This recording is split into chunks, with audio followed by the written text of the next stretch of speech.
السلام عليكم ورحمة الله وبركاته. الدنيا تكبرتوا ودي ቻናሌ ቤተሰቦች እንዴት ናችሁ? እኔ ሰላም ነኝ አልহামዱሊላህ። በያላችሁበት ያላህ ሰላም እዝነት አይለያችሁ እንዲሁም አላህ ሀገራችንን ሰላም ያደርግልን እያልኩኝ እንግዲህ እንደተለመደው የምትፈልጉትን የቃ ዝርዝርና ስማችሁን የሚሄድበትን ቦታ በዋትስአፕ እየጻፋችሁልኝ ነው። እንደዛ ማረጋችሁ ለኔ ያፋጥንልኛል። የምትፈልጉትንና ስማችሁን የሚሄድበትን ቦታ ያረጋችሁ በዋትስአፕ ከጻፋችሁልኝ ለኔ በጣም ነው የሚቀለው። ለእናንተም ቶሎ ቶሎ ለመስተናገድ ቆንጆ ነው የሚሆነው። ምክንያቱም አሁን በኢሞ ተደዋውለን ሪከርድ ተደረገን ቁጥርሽን ላኪ ቁጥር የት ነው የሚሄደው ምናምን ከመባባል በዋትስአፕ የሚሄደው እዚህ ቦታ ስሜ ከሌ የምፈልገው ይሄ ብላችሁ ብጽፉልኝ ይቀላል። እና በመቀጠል እዚህ ጋር እንግዲህ ዛሬ ማብራት የለም። ማብራት እንደ ዲም ላይት ሆኗል ሰሞኑን እና እልም ብቅ ያለ ነው። እኔ ቤት ውስጥ ስለሆነ ቪዲዮ ምሰራው ጨለም ያለ ነው። እንግዲህ ለቪዲዮ ጥራት ይቅርታ እየጠየቅኩኝ ታንታ የሚሄድ ትናንትና የለቀኩላችሁ አንድ ጓደኛዋና አሁን የሌለኛዋ ነው። አንድ ላይ ሁለቱ ነው ያዘዙኝ 218165 ብር ነው የዚህኛዋ የፈጀው። እዚህ ጋር ማገዶ ቆጣቢ ሸክላ የሌለው 3800 ብር አላት። እዚህ ጋር ደግሞ ኤሌክትሪክ ምጣድ ባለ ኮሜዲኖ አላት ማለት ነው። ይሄ 9000 ብር ነው። 8500 ብር ያለ ብሬከር ያለዚህ ብሬከር 8500 ብር ነው። እስተነ ብሬከሩ 9000 ብር ነው የገዛውላት።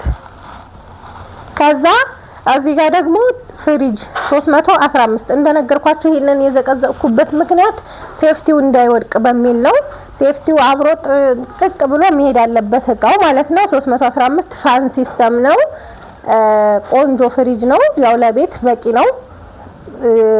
315ቱ ሞዴሉ ነው። በነገራችን ላይ ስሙ በ315 ሲሆን እናንተ በጣም ትልቅ እቃ ይመስላችኋል። ትልቅ አይደለም፣ ሀቂቀተን ትልቅ አይደለም፣ መካከለኛ ነው። ያው ለኖርማል ቤተሰብ በቂ ነው። ግን ደግሞ 355 ነው እንደዛ አሚላለ እሱ ቆንጆ ነው። ከእንትን ካላችሁ አቅማችሁ ከፈቀደ 65000 ወይም 66000 አካባቢ ነው። እና ይሄንን የገዛውላት 56000 ብር ነው። ማጠቢያ ማሽን ያው እንደነገርኳችሁ አንድ ላይ ነው ተገዝቶ የተቀመጠው 50000 ብር ገብቷል። አሁን ይሄ 48000 ብር የተገዛ ነው። ከዛ ሲሊንደር ትናንትናው ላይ አይታችሁታል። ሲሊንደር አንድ አይነት ከለር አንድ አይነት እቃ 55000 ብር የተገዛ 2x2 ነው። በነገራችን ላይ ውስጡ በጋዝ ካልሰራ የሚሰራም አለ ምናምን ብላችሁኛል። አራቱም ኤሌክትሪክ በፊት ጊዜ ነበረ። አራቱም ኤሌክትሪክ ሲሆን ማነው አራቱም ጋዝ ማለት ነው። አፏን አራቱም ጋዝ ሲሆን ውስጡም ጋዝ ነው።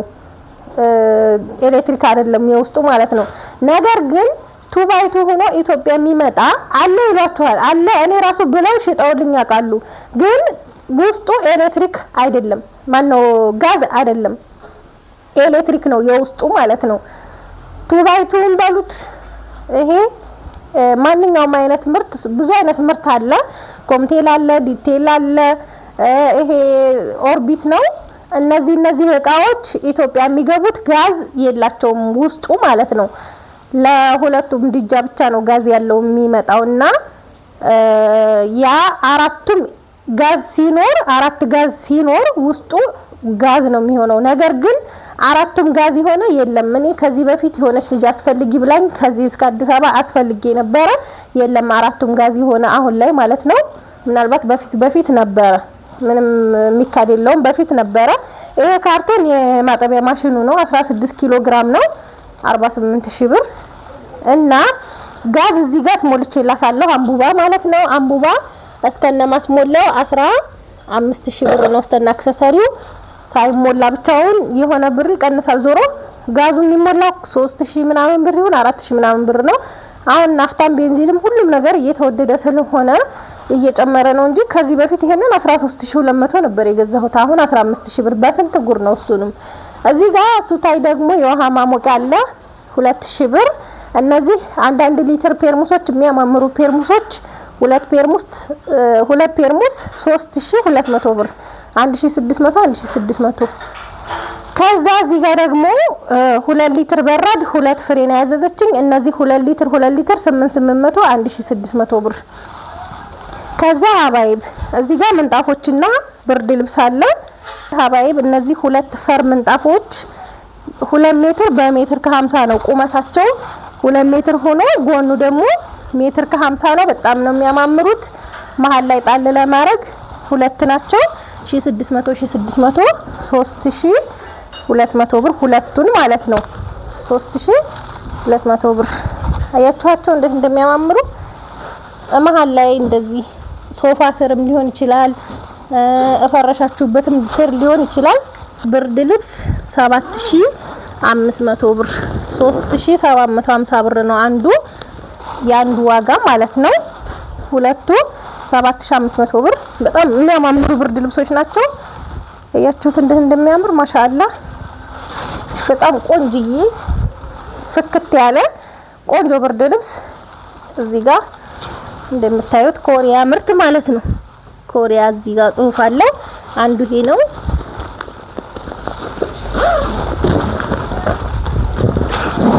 አንደኛው ይሄ ነው በነገራችን ላይ ይቀራረባል ከለሩ ማለት ነው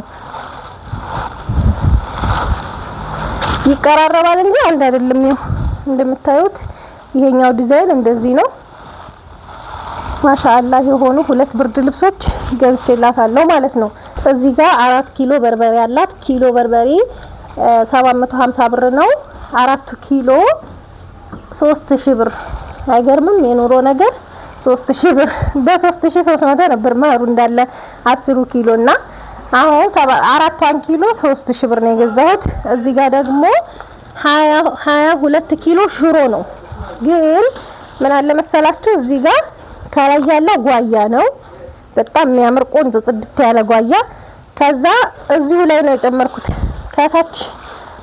ከታች ደግሞ አተር አለ አያችሁት አተሩ ቅልቅል ነው ከታች ያለው አተር ነው ከዛ መጨረሻ ላይ ያለው ደግሞ ባቄላ ነው ያው ስላልተቀላቀለ ነው ስገዛው ባቄላ ከታች 10 ኪሎ አለው እና አጠቃላይ 22 ኪሎ ነው ባቄላ በ200 ብር 10 ኪሎ 2000 ብር እንደገና ደግሞ እዚህ ጋር እንደምታዩት ነው ጽፌዋለሁ ዝርዝሩን አተር 6 ኪሎ በ220 ብር ጓያ ደግሞ 180 ሲባዛ በ6 ነው እዚህ ጋር 22 ኪሎ አጠቃላይ ማለት ነው እና ጽድት ያለ ቆንጆ የተቆላ የተከካ ሽሮ ነው ማለት ነው ሽሮ ብቻ 4025 ብር ነው ከዛ ለሽሮ ቅመም እዚህ ጋር ለሽሮም ለበርበሬም ማለት ነው እስከ ታች ድረስ ማለት ነው ከደረቅ እስከ እርጥብ ነው የገዛሁት 2490 ብር የሽሮ ቅመም እና ደግሞ 1000 ብር ለ4 ኪሎ በርበሬ ቅመም ገዝቻለሁ ከዛ እዚህ ጋር ኡመር ዘይት አለ ኡመር ዘይት 1650 ብር ገዝቻለሁ እንግዲህ ሀባይ በእነን ይመስላል ከወደዳችሁት ላይክ ሼር ማድረጋችሁን አትርሱ ስታዙ ያውኛ በጥራት በጥንቃቄ ሁሉን ነገር መንገዛው ጊዜ ግን ይፈጃል ዛሬ ደውላችሁ ዛሬውኑ ለምን አልተመለሰልንም አትበሉ ምክንያቱም እያንዳንዱ ነገር ዙራችሁ ነው የሚገዛው ራሱ አንድ ቦታ አይገኝም ያገራችን ገበያ ከታች ያለው ባቄላ ነው እዚህ ጋር እንደምታዩት ከታች ስለሆነ ነው እዛው ላይ ነው የጨመርኩትና ነው እና ይሄንን ይመስላል ሰላም ሁኑልኝ